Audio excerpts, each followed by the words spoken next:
अस्सलाम वालेकुम everyone, welcome to Ayesha smart zone. आज की इस वीडियो के अंदर हम अपना डेटाबेस का टॉपिक आगे मूव ऑन करते हैं, इसकी फर्दर टॉपिक्स डिस्कस करते हैं। सो अगला हमारा टॉपिक है characteristics of database management system DBMS. DBMS की करैक्टरिस्टिक्स इसके पढ़ने हैं आज हमने। So let start.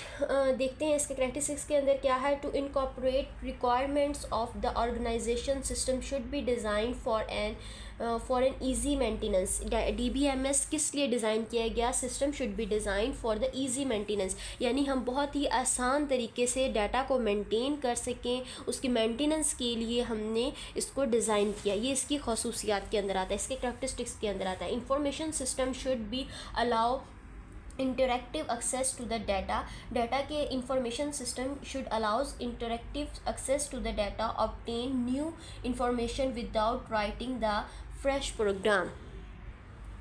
Information system हमें एक एक्सेस देता है डाटा की, डायरेक्ट एक्सेस देता है डाटा की, बजाय इसके कि हम उसको फ्रेश प्रोग्राम को राइट करें।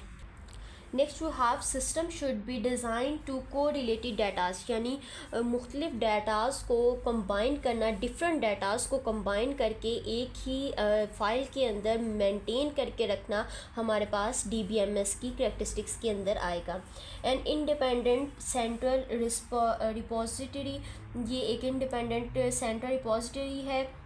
उसके बाद integrated database will help in understanding the inter relationship between the data stored in different applications.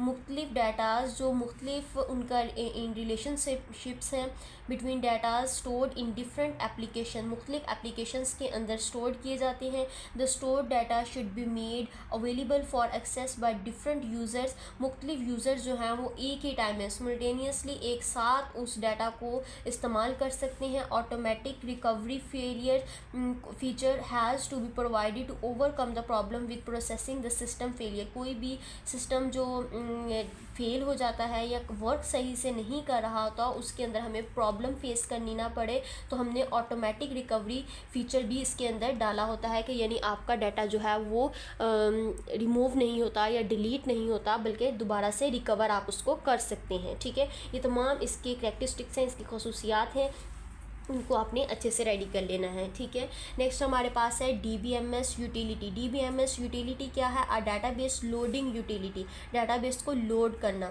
Which allows easy loading of data from the external format without writing the program. इसके अंदर हम data को बहुत आसानी के साथ load कर सकते हैं। ठीक है, जैसे फॉर एग्जांपल कोई चीज़ आप डाउनलोड कर रहे हैं, हैवी होती है, उसको लोड होने में टाइम लगता है, तो डाटाबेस के अंदर उस चीज़ को कम किया गया है। ठीक है, बैकअप यूटिलिटी यानी कि which allows to make copies of the data.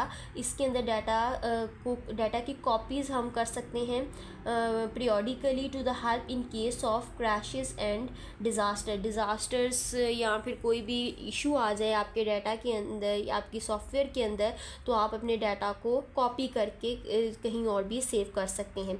Recovery utility which allows reconstruct the correct state of the database from the backup and history of the transaction। अब रिकवरी यूटिलिटी के अंदर हमें allow करती है कि हम डाटा को reconstruct कर सकें, यानी दोबारा से बना सकें। द करेक्ट स्टेट, डाटा की करेक्ट स्टेट को डाटाबेस के अंदर हम दोबारा से बना सकें। ठीक है, नेक्स्ट है हमारे पास मॉनिटरिंग टूल्स। मॉनिटरिंग टूल्स के अंदर क्या आएगा?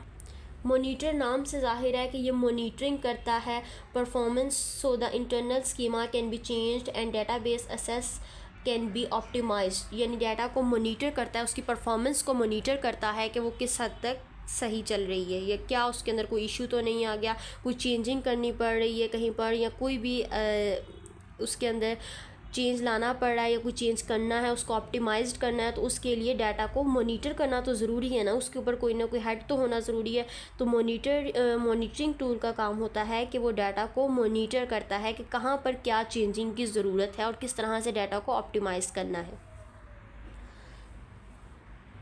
Next we have file organization. File organization क्या करती है? अलाउ करती है structuring the data from one type to another, एक टाइप से दूसरी टाइप के अंदर डाटा को रीस्ट्रक्चर करना या रीबिल्ड करना, ये हमें फाइल ऑर्गेनाइजेशन अलाउ करती है। ठीक है, सो यहाँ पर हमारे पास आज का ये टॉपिक यहाँ पर ख़त्म होता है। अगली वीडियो के अंदर हम फर्दर टॉपिक्स इसके डिस्कस करेंगे। आपने अगर वीडियो को आपको अच्छी लगी है तो काइंडली से लाइक कीजिएगा, शेयर कीजिएगा and subscribe my YouTube channel for more informative videos.